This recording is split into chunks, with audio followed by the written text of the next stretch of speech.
My name is Emily, and this is the story of how the man I loved the most shattered my heart into pieces, and how I made him pay for every single one. When people see me now, they call me strong, brave, unbreakable, but they have no idea how much it took to become this woman. They don't know the pain, the humiliation, or the quiet rage that used to live behind my smiles. Because once, not long ago, I was a wife who believed in forever. Mark and I had been married for 8 years. 8 long years filled with memories, laughter, dreams, and what I thought was real love. He was my everything, my best friend, my safe place, my whole world. We met in college, back when I still believed love was pure. He was charming, confident, the kind of man who could make a whole room turn when he walked in. And when he smiled at me, I thought I was the luckiest girl alive. After graduation, we got married. We built a small life together, a modest house, stable jobs, weekend coffee dates, and quiet nights on the couch. It wasn't glamorous, but it was ours. I loved him deeply, maybe too deeply. Because while I was building a life around him, I didn't realize he was quietly building a web of lies around me. It started small. Mark became distant. He started working late, taking more business trips, spending more time on his phone than with me. At first, I brushed it off. Everyone gets busy, right? But the small things, they add up. Like how he used to text me all the time during the day, but suddenly stopped. Or how he started wearing cologne again after years of not caring. Or how his phone suddenly became more protected than a bank vault. I remember one night vividly. I made his favorite dinner, roasted chicken, mashed potatoes, and wine. I waited until 8, then 9, then 10. He didn't come home.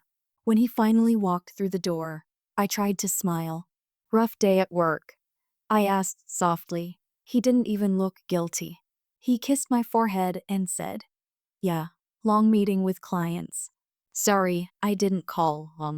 I wanted to believe him. God, I did believe him. Because that's what love does. It blinds you to the truth. But deep down, something in me knew. The breaking point came a few weeks later. It was Saturday morning, and Mark said he had to go into the office. Just for a few hours, he said casually, kissing my cheek. After he left, I decided to surprise him. I packed his favorite lunch and drove to his office. I wanted to do something sweet, to remind him of us. But when I got there, his car wasn't in the parking lot. I called him. He didn't answer. I waited in the car for 30 minutes, staring at the front door, hoping he'd suddenly appear. But he didn't. That's when I noticed a familiar detail on his car's GPS app. Something he forgot to log out of on our shared tablet. I opened it, and my hands went cold. He wasn't at work. He was across town, at a hotel. I drove there, my heart pounding so loud it drowned out everything else. My brain screamed at me to turn around, but my body moved on its own. When I arrived, I saw it. His car parked right outside the hotel entrance. I sat there, frozen, gripping the steering wheel until my knuckles turned white. What do you even do in a moment like that? Scream? Cry? Pretend it's not real? I did none of that. I just sat there, for a long time. Then, as if fate was mocking me, I saw him. Mark walked out of the hotel. With her. She was younger, maybe mid-20s, with perfect hair and a smile that made my stomach twist. He held her hand, laughing, his face glowing in a way I hadn't seen in months. And in that moment, something inside me broke. Not just my heart, something deeper. I didn't confront him right then. I couldn't. I drove home in silence, tears blurring my vision. I kept replaying the scene over and over in my head. The way he looked at her, the way he used to look at me. When he came home that night, he kissed me like nothing had happened. He smelled faintly of cheap hotel soap. "How was work?" I asked, my voice trembling. He smiled. "Busy." I'm exhausted. I forced a smile back. I bet. And that was the moment I decided. I wouldn't confront him yet. I would wait. Watch. Learn. Because if he could betray me without fear, then I could plan my revenge without mercy. Over the next few weeks, I became a different person. I studied him like a stranger. I took notes of his schedule, his new routines, the sudden weekend meetings. And every time he lied, I smiled. He had no idea that the woman he was betraying was quietly collecting every piece of evidence she needed to destroy him. I learned her name, Sophie, a new intern at his company. I found her Instagram, her photos, her stupid captions about true love, and finding someone who gets me. She didn't know it yet, but she had stepped into a war she couldn't win. Because while she was busy stealing my husband, I was preparing to steal something she'd never get back, his peace. But before revenge comes the hardest part, pretending everything's fine. Every morning, I made breakfast. Every night, I kissed him goodnight. I played the role of the perfect wife so perfectly that even he believed it. Sometimes I'd even ask, "How's work, honey? Everything okay?" And he'd smile, pat my hand, and say, "You're the best wife a man could ask for." It almost made me laugh. Almost. Because I knew something he didn't. Every smile I gave him was another nail in his coffin. I had all the proof I needed. Photos, messages, receipts. Now, it was time to decide how to end it. But the universe works in strange ways. Just when I thought I had control, something happened that changed everything. Something that made my revenge even more personal, even more painful.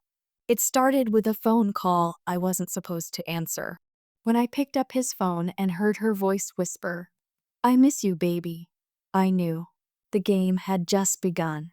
When I heard her voice on the other end of the line, my entire body froze. It was soft, sweet, almost innocent, but the words sliced through me like a blade.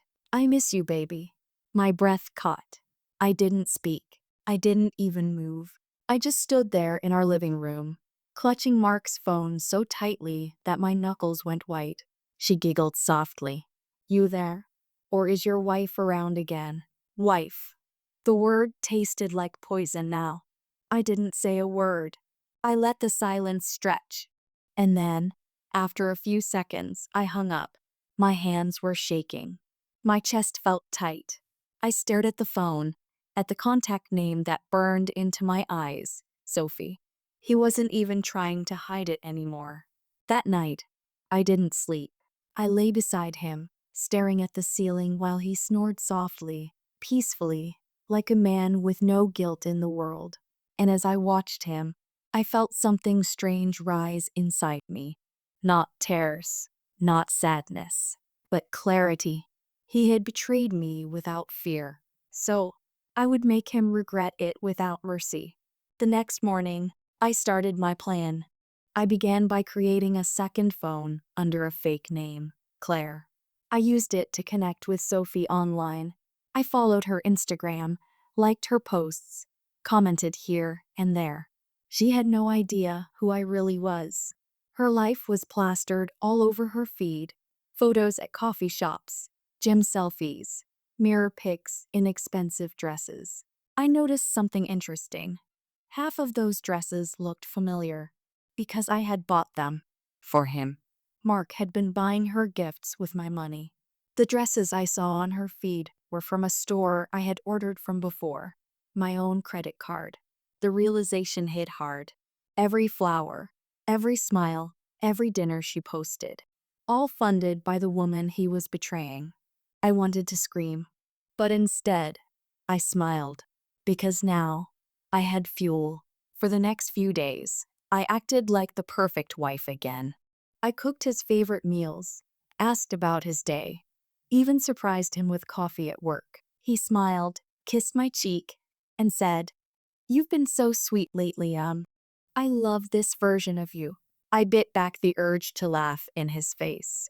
He loved this version of me, calm, obedient, blind. But soon, he'd see another version. The one he created. A week later, I followed him. He told me he had a late meeting. But I knew better. I waited until he left, then got in my car and stayed a few cars behind his. My heart was racing, my hands trembling on the steering wheel. He drove straight to the same hotel I had seen before, the same parking spot, the same routine. I parked across the street, hidden behind a tree, and then I saw her, Sophie, walking toward him in a tight red dress, smiling like she owned the world. They embraced, kissed, and walked inside together. I didn't cry, not this time. I took photos, clear ones, evidence. Every lie, every kiss, every betrayal captured in my camera. And as I watched them disappear inside, I whispered to myself, "You'll remember this, Mark. You'll remember this night forever." The next step of my plan came naturally. I went home and started gathering documents, bank statements, phone records, receipts, messages. Every trace of his lies. I also started moving things quietly. I shifted part of our savings into a separate account under my name. I spoke to a lawyer, a friend I trusted, and asked hypothetical questions about infidelity and marital assets. He gave me the advice I needed. If you're planning something big, gather proof first, then act. Don't show emotion. Be smart. I smiled. I've never been smarter. But there was one thing I didn't plan for. Sophie. She messaged me, or rather, Claire, my fake online persona. "Hey, I think I've seen you around Mark's office. You know him, right?"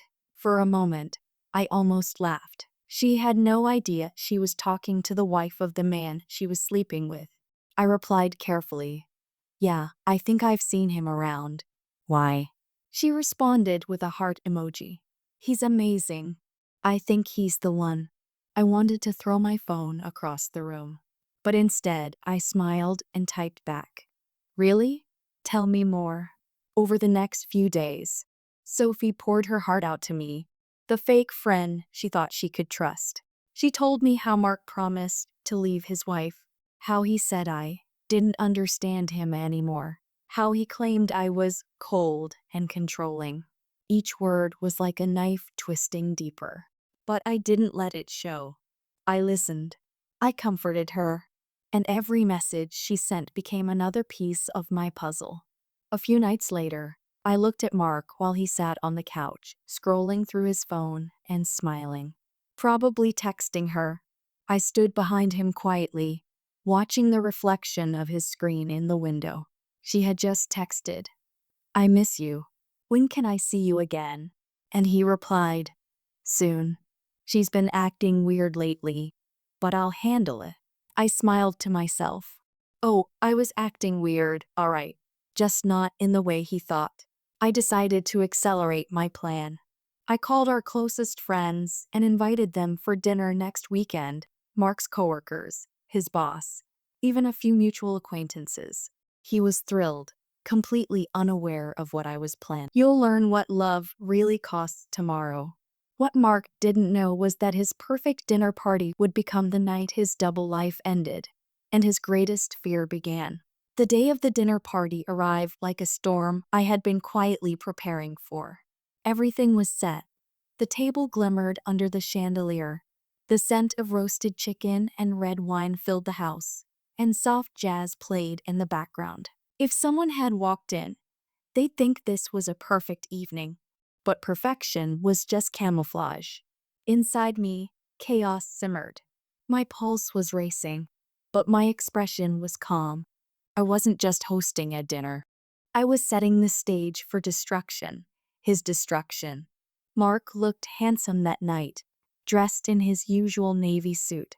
That charming smile plastered on his face, the same smile that once melted me. "You look stunning, he said, kissing my cheek. "Thanks," I replied, matching his fake smile. I wanted everything to be unforgettable. He chuckled. "With you, it always is." If only he knew what unforgettable really meant tonight. By 7 p.m., The house was buzzing with laughter and chatter. Mark's coworkers arrived, including his boss, Mr. Turner, a man who prided himself on professionalism. Mark adored him, respected him, and after tonight, he'd never look at Mark the same way again. Everyone complimented the decor, the food, the warmth of the evening. I played my part perfectly, the graceful hostess, the loving wife. Inside, though, my mind was counting down the minutes. Because I had one more guest coming. One that Mark wasn't expecting. The doorbell rang again, just as dessert was being served. Mark frowned, glancing at me. "Who's that?" "Everyone's here already." I smiled softly. "Oh, you'll see." He walked to the door and opened it. And froze. Standing there, wearing a fitted black dress and a nervous smile, was Sophie. She looked gorgeous, radiant, and completely unaware of what she had just walked into. Mark's face turned pale. "As Sophie, what are you doing here?" I stepped beside him, my tone sweet as honey. "I invited her." The entire room went silent. The only sound was the soft clinking of glasses and someone's awkward cough. I gestured for her to come in. "Don't just stand there, dear. Join us." Sophie looked confused, glancing between Mark and me. I didn't know you too." "Oh, don't worry," I interrupted calmly. "You'll know everything soon." Mark tried to pull me aside. "Emily, what the hell is this?" he hissed under his breath. I smiled, my voice low but sharp. "This, Mark, is your truth finally catching up to you." He clenched his jaw, panic flickering in his eyes. "You're making a scene." "Oh, darling," I whispered. "We haven't even started yet." Everyone was staring now. The tension was thick enough to choke on. "Please," I said loudly, addressing the room. "Since we're all here, I think it's time we clear a few things up." I walked to the sideboard and picked up the sleek black folder I had prepared. My hands were steady as I carried it to the table. "Tonight's dinner was supposed to be special," I continued, my voice calm but cold. "But not for the reason you think." Mark's coworkers shifted uncomfortably. His boss looked confused. Sophie's face was turning red. I opened the folder and laid the contents across the table. Printed photos, screenshots, receipts, everything. Gasps echoed around the room. Mark's eyes widened as he saw the photos, him and Sophie at the hotel, his arm around her, his lips on hers. "Emily," he whispered, his voice trembling.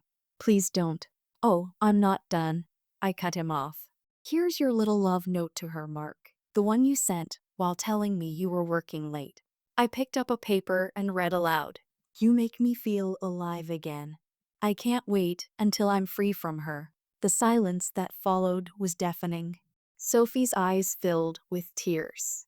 You said you weren't married." Mark turned toward her, desperate. "Sophie, please." "She's twisting everything." I slammed my hand on the table. "Twisting?" "These are your words, Mark." His boss stood up, face tight with disgust. "Mark, is this true?" he stammered, sweat forming on his forehead. It's not what it looks like." But no one believed him. Sophie backed away, her voice cracking.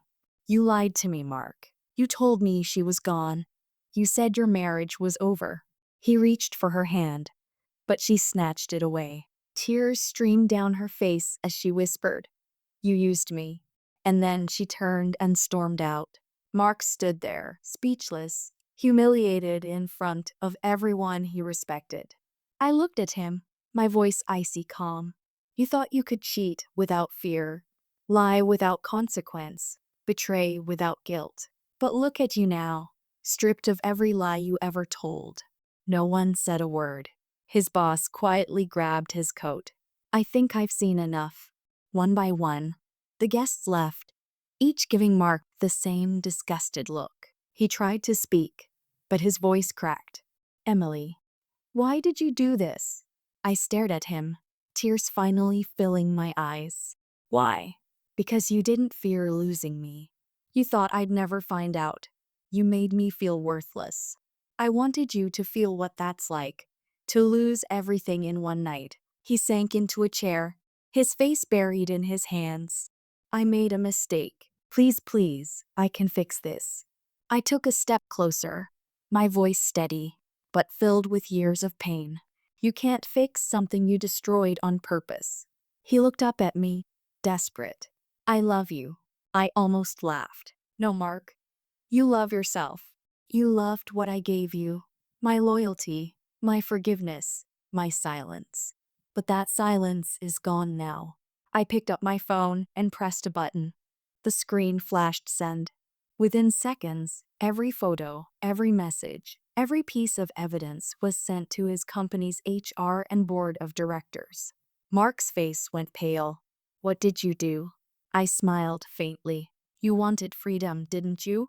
Now you'll have all the time in the world. He stood up, angry now. You'll regret this, Emily. I looked him in the eye, my tone unflinching. No, Mark, you will.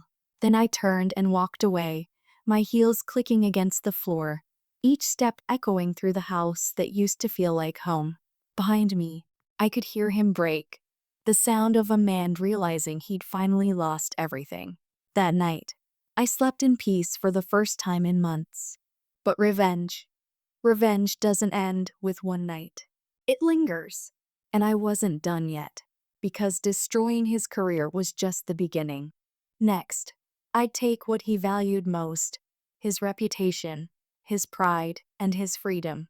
The next morning, when Mark's company called to inform him of his suspension and pending investigation, I knew my plan had only just begun.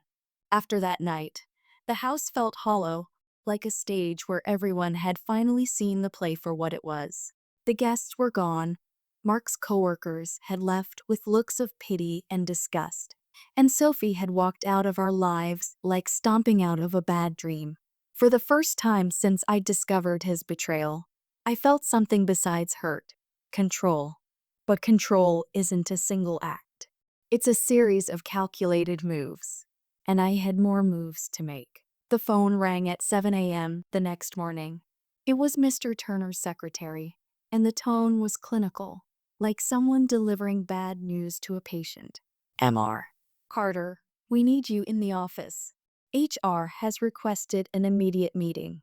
I watched Mark answer, listened to his voice crack through the receiver, and felt nothing but the cold satisfaction of inevitability.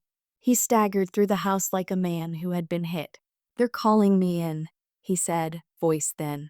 I think I'm suspended pending an investigation. Good. Let the world he polished for years fall away. Let him taste the shame I had tasted. While he was at the office that day, stunned and fumbling for excuses, I went to the bank. I'd already moved some money into a separate account. Safety measures I'd taken in whispers, thinking they were only insurance. But there was more to do. I met with a calm, efficient bank manager and showed him a trail. Receipts paid from our joint account to a hotel chain, gift purchases made with our credit card and shipped to Sophie's address, transfers from our savings timed with the dates of his business trips. The manager's eyebrows lifted. We can flag these transactions, he said. We can start a fraud inquiry. I handed him everything. I wasn't doing this to ruin him financially for spite, though I wouldn't deny the satisfaction. I was doing it to protect my children and ensure he couldn't erase our future with a mistress's shopping spree. Word traveled fast. By midday, Mark's phone was a chorus of angry, confused voices. His boss's texts read like tiny verdicts. We received some disturbing materials. We will proceed accordingly. His colleagues who had once praised him at morning coffees now avoided his eyes when he walked in. The man who had strutted through life with effortless charm was shrinking under the weight of everyone's disappointment. He called me 3 times that day. I didn't pick up. The 4th call I let go to voicemail. His voice on the message was raw. Emily, please. I didn't mean for it to go this far. I love you. I can explain. I listened and then deleted it. There was no love in the words, only panic. Love never sounds like an apology wrapped in fear. In the evenings, he tried other things. Tears, promises, midnight confessions. He begged in broken sentences, said he'd go to therapy, that he'd end it with Sophie, that he'd do anything to fix what he broke. Once, he stood by the nursery door and whispered, "Please, for the kids." "Too late," I said, and meant it. Not because I wanted to punish the children, but because promises made in panic are worthless scaffolding. They collapse when the pressure comes back. I needed permanence, legal permanence, not a speech on a sorrowful Tuesday. So I called a lawyer. Not angrily, not theatrically. I called like someone making arrangements for a surgical procedure. Precise, steady, unemotional. I laid out the evidence I had. Photos, receipts, call logs, Sophie's messages, his confessions. The lawyer's face didn't show shock, just a professional's recognition. "We can file for divorce," she said. "We can request emergency custody if he becomes volatile. And with this financial trail, we can argue for asset preservation. Preserve what's ours," I said. "Don't let him squander it." He tried one last gambit. The day after I met with the lawyer, he showed up at my work. He stood in my office doorway with his coat wet from the rain, eyes burning like a man who had lost a war, but was desperate to make one final strike. "Emily," he said, voice low, "please, if you make this public, you'll ruin everything. Think about the kids. Think about our reputation. Don't make them the collateral." So he tried guilt, the oldest tool in the cheater's kit. I looked at him like he was a man who had cheated at a game and was now begging not to be disqualified. "You made them the collateral the moment you decided to be with someone else," I answered. "You betrayed our home. I'm protecting them." He swore. He begged. He promised. When those failed, he shifted to threats, veiled, then blunt. "You think you can take me down and walk away clean?" He hissed once, stepping too close. "I can make this ugly, I can show people things about you." An ember of fear flickered. He had the power to create chaos when cornered, but I had anticipated that. Months ago, when I started collecting proofs, I also recorded him, late-night admissions, the voice telling Sophie he'd handle things at home, the confession where he said he'd been thinking of leaving for months. Audio doesn't lie the way memory does. "You want to make it ugly," I said softly. "I already have recordings of everything. I've already told HR. I've already filed for divorce. The mess you threaten is already cataloged." He backed away as if struck. Things got nastier. His pride turned to anger, and his anger to vindictiveness. A week after the dinner, I found a stack of letters pushed through our mailbox. Anonymous threats, crude accusations. Some unknown person had decided to throw gasoline on a smoldering fire. I kept them on the kitchen counter, not to read them, but to remember what he was capable of when he had nothing left to lose. I thought exposure would end the nightmare. It ended one phase, the public adoration, the comfortable lies. But people don't always simply walk away from what they've built. Even if it's rotten, they fight. And sometimes they fight dirty. Then one morning, as I was preparing school lunches, the doorbell rang and two uniforms stood on my porch. A police officer introduced himself politely and said he'd come because of a complaint filed against me. My heart thudded in my chest. "What complaint?" I asked. The officer's expression was sympathetic and procedural. "A harassment complaint. Someone claims you've been stalking and harassing them online. They requested a temporary order." My mouth went dry. The name on the paperwork made my blood run cold. Sophie. For a beat, I felt the world tilt. Sophie had the right to be furious, but did she have the right to weaponize sympathetic officers against me? Had Mark twisted the truth, painting me as the deranged wife? Or had Sophie, hurt and humiliated, been led to the courthouse by lawyers who had only heard one side? I thought of the recordings, the messages, the receipts. I thought of the black folder tucked in my closet at home. I thought of the lawyer's words. Documentation, documentation, documentation.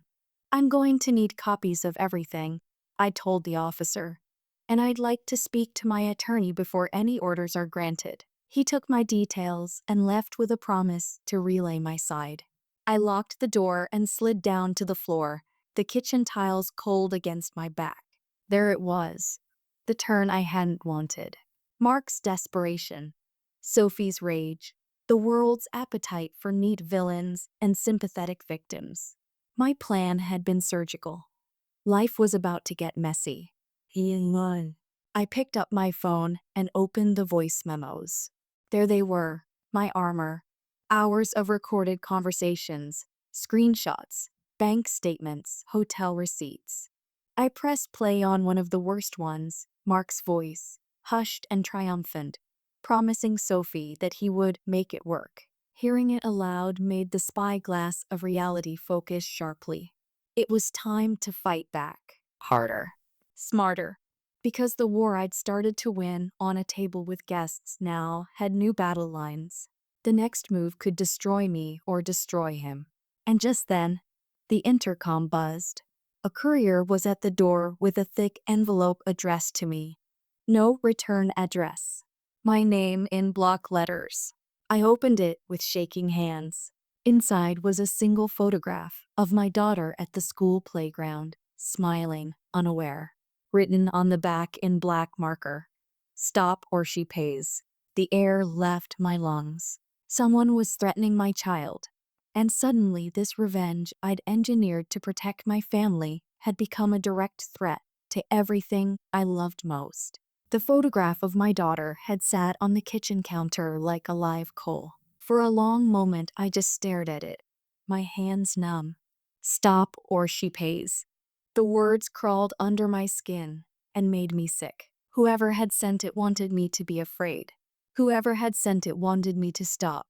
I would not be blackmailed. Not my child. Not my life. I called the police first. My voice was steady but cold as I told them everything. The affair, the dinner, the HR emails, the threats. They listened, took notes, asked questions. An officer came out within the hour to collect the photograph and the envelope. He promised they would open an investigation. He also asked me to keep my children close, to change routines, and to let them know if anything unusual happened at school. We'll do what we can, he said, but we need evidence. Evidence. I smiled bitterly. Of course I had evidence. I had recordings. I had receipts. I had Mark's voice promising things he shouldn't have promised. But which part of the evidence would help the police find whoever had crossed the line from cowardly harassment to criminal intimidation? I didn't tell Mark about the envelope. Not yet. I needed to see his face before and after he knew I'd involved the police. I wanted to know whether he'd tried to protect our children or whether he'd tried to manipulate the situation into another story where I was the villain. That afternoon, I called Sophie. I didn't reach out as an enemy. I reached out as a mother who needed someone to be honest. Her first words were shaky. She was still raw from the dinner and the public humiliation. "Emily, I'm so sorry," she said. "I never meant any of this to hurt your kids." "Do you know anyone who would want to scare me?" I asked. "Anyone Mark has been close to? Anyone who's angry enough to send threats?" There was a long silence. Then she said, quietly, "There's one guy he's been working with a lot lately, Jared. He always seemed to be around when Mark needed favors. I don't know much, but he looks like trouble." It wasn't confirmation, but it was a lead. I thanked her and arranged to meet a lawyer that evening. We talked strategy, protect the kids, document every threat, and, if anything physical happened, contact law enforcement immediately. The lawyer suggested a restraining order and advised me to record any future contact. She also said something I didn't expect. "If you suspect Mark's involvement, confront him where it's public. Don't let him corner you alone." That night, Mark came home looking broken but frantic. He moved like a man who'd been sleeping badly for weeks. He asked, "Emily, did you call the police? Did you?" "Someone sent a photo of our daughter to our house," I said, watching him carefully, "and a note." He turned white. For the first time since everything started, I saw real fear on his face. "Who had access to the house?" he asked quickly. "Did you? Did you give anyone our address?" "No," I said. "No one but family and neighbors." He swallowed hard. "I didn't," he began, then stopped. I could see him calculating, weighing what to say. I thought of his flailing calls, his desperate apologies, the threats he'd issued when cornered. I'd seen the man he could become when pushed. "Mark," I said softly, "if you did anything to endanger our kids, I will make sure you never see them again. But if you didn't." I let the sentence hang. He looked lost. He said, "I didn't. I swear I'd never." His voice broke. I believed him for a dangerous heartbeat. Then memory flickered. The way his friend Jared had been around during those weekend projects. The message he deleted in a panic the night before. I decided to test him. "Tomorrow," I told him, "you pick up the kids from school. I'm working late. I'll be checking in. Don't let anyone else near them." He nodded like a man relieved to be given direction. "Of course," he said. "I'll pick them up." I spent the next day arranging more than just a lawyer's calls. I arranged for a friend to be at the school gate with a camera. I set our home alarms to record. I also left a bit of false information floating. A vague text to Mark that our evening routine might change, something that would prompt any co-conspirator to act. I wanted to see who moved, who panicked. I wanted to find out if Jared or anyone else was involved. At 3:15 p.m., the school bell rang. I watched the camera feed live on my phone, my heart in my throat. Mark appeared first. He waved at the teacher and stepped forward with practiced ease. He lifted our son, scooped our daughter into his arms, and started toward the car. He looked normal, too normal. 2 blocks from the school, a black SUV pulled up slowly behind Mark's sedan. A man in the passenger seat stepped out, glanced around, and jogged briskly toward Mark's car. My breath stopped. It was Jared. The camera caught him lean over, speak into Mark's ear, and the expression on Mark's face changed from casual to midnight dark. They spoke for maybe 30 seconds. Then Jared bounded back to the SUV and drove off. Mark continued as if nothing had happened.